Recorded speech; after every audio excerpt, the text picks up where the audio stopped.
తెలంగాణ ప్రభుత్వం పేదలకు సామాజిక భద్రత కల్పించే లక్ష్యంతో చేయుత పథకం కింద కొత్త పింఛన్ల మంజూరుకు చర్యలు చేపట్టింది. మొదటి విడతలో ఒంటరి మహిళలు, వితంతువులు, దివ్యాంగులు, కల్లుగీత కార్మికులు, చేనేత కార్మికులు, ఫైలేరియా బాధితులు, విలక్షణ రక్త రుగ్మతలపైన తలసేమియా, సికిల్ సెల్, హిమోఫిలియాతో బాధపడుతున్న వారికి ప్రాధాన్యత ప్రతిపాదికన కొత్త పింఛన్లు మంజూరు చేస్తారు. కొత్త పింఛన్ల మంజూరుకు అర్హత ప్రమాణాల్లో ఎలాంటి మార్పులు చేయలేదు.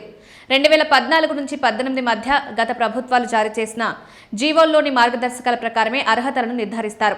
గతంలో ప్రజాపాలన, 99 రోజుల ప్రగతి ప్రణాళిక, గ్రామ సభలు, ప్రజావాణి ద్వారా వచ్చిన దరఖాస్తులను కూడా పరిగణలోకి తీసుకుంటారు. ఇదివరకే దరఖాస్తు చేసుకుని అవసరమైన పత్రాలన్నీ సమర్పించిన వారు మళ్లీ దరఖాస్తు చేయాల్సిన అవసరం లేదు. దరఖాస్తు చేయని వారు, పత్రాలు సమర్పించని వారు, పంచాయతీ కార్యదర్శులు, వార్డు అధికారులు, ఎంపీడీఓలు, మున్సిపల్ కమిషనర్లు, డిప్యూటీ కమిషనర్లకు కొత్త దరఖాస్తులు అందించవచ్చు. దరఖాస్తు అందుకున్న వెంటనే సంబంధిత అధికారులు రసీదిస్తారు. అర్హతల పరిశీలనకు అవసరమైన పత్రాలు అందించేలా జిల్లా కలెక్టర్లు చర్యలు తీసుకుంటారు. వితంతువులకు భర్త మరణ ధృవీకరణ పత్రం, ఒంటరి మహిళలకు విడాకుల పత్రం, స్థానిక విచారణ నివేదిక అవసరం. కల్లుగీత కార్మికులకు ఎక్సైజ్ శాఖ, చేనేత కార్మికులకు చేనేత జౌళి శాఖ, ఫైలేరియా బాధితులకు వైద్య ఆరోగ్య శాఖ నుంచి ధృవీకరణ పత్రాలు అందేలా చూస్తారు. అర్హులైన వితంతువులు, ఒంటరి మహిళలు దరఖాస్తులు చేసుకోవడం, ధృవీకరణ పత్రాలు పొందడంలో సాయం చేసే బాధ్యతను స్వయం సహాయక సంఘాల సమైక్యలకు అప్పగించారు. దరఖాస్తుల వివరాలను చేయుత పోర్టల్ నమోదు చేయడానికి ప్రతి మండలానికి 3, మున్సిపాలిటీకి 5, మున్సిపల్ కార్పొరేషన్కు 10 లాగిన్ ఐడీలు కేటాయించారు. అర్హుల డేటాను ఎంపీడీఓలు, మున్సిపల్ కమిషనర్లు, తహసీల్దార్లు పరిశీలించి డీఆర్డీఓ లేదా డీఆర్ఓలకు పంపుతారు.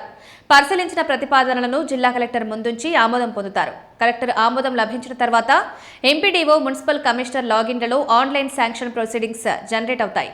మంజూరైన పింఛన్ల ఉత్తర్వుల పత్రాలను ప్రజాప్రతినిధులను భాగస్వామ్యం చేస్తూ ప్రోటోకాల్ ప్రకారం లబ్ధిదారులకు పంపిణీ చేస్తారు. అర్హత ఉన్న ఏ ఒక్కరూ నష్టపోకుండా పూర్తి పారదర్శకంగా నిర్దేశిత నిబంధనలకు లోబడి ప్రక్రియ పూర్తి చేయాలని ప్రభుత్వం స్పష్టం చేసింది.